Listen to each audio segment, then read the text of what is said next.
In Niger, speaking truth to power often comes at a high cost. For journalist Samira Sabou, that cost includes legal harassment, imprisonment, and threats. But she says she remains undeterred. Sabou is best known for her investigative reporting on governance and corruption, topics that have made her a target in a politically charged environment. But she says free press in the country is more important than ever. Libre n'est pas importante que pour le Niger.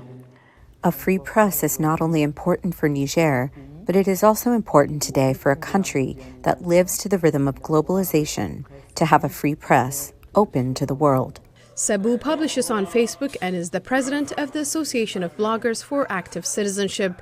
In the past, she has written for other publications, and her hard-hitting investigative work has resulted in her arrest and appearing before court. She says she believes that the media should continue its watchdog role in her country. This allows precisely the leaders and those who have been entrusted with public affairs to know precisely that there is a certain accountability. We need a counterbalance to power, and the press can be this counterbalance. Her fight is not just in the field, but also online. Through social media, she engages with her audience and raises awareness about freedom of expression. But the digital space, she says, is also where much of her legal battles originate due to the country's cybercrime laws. Sabou has been sentenced under Niger's cybercrime law and her appeal is pending. What I felt, of course, was injustice. Apart from injustice, I also told myself that there is improvement to be made at the level of our judicial system, where, through this detention, I understood that it is more of a punitive system than a correctional system.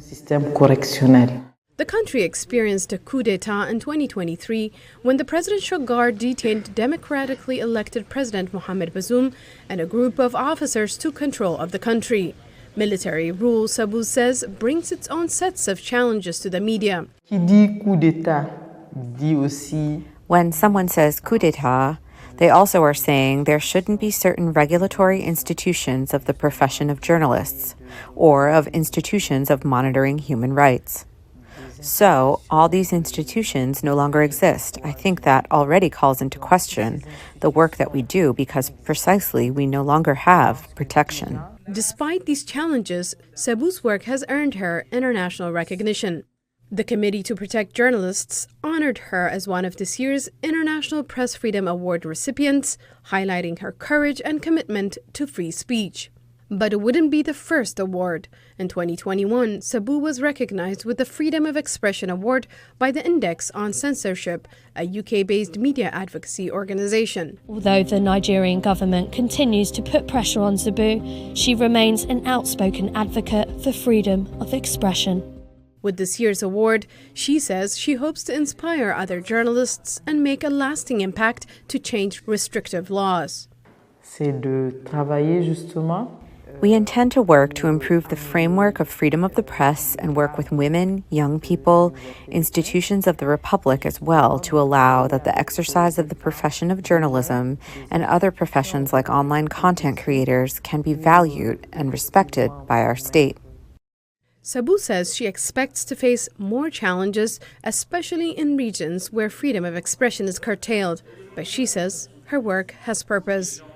Salam Solomon, VOA News.